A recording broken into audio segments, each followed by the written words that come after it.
Zoomed in, the camera zoomed in, and look at that. You see those spinning around?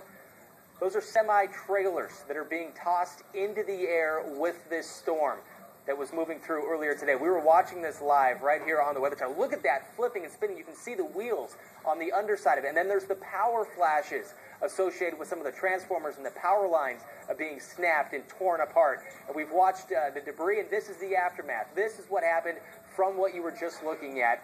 Tossed around, flipped on its side, and you see that it was torn a little bit here with the tractor itself, the actual truck. But we don't know if this was just pushed or if this was lifted and set back down. That's the power, and you think it might be because it looks like it landed on another vehicle or another car. And there's a whole group of those trailers and the tractors associated with it, those semi-trucks.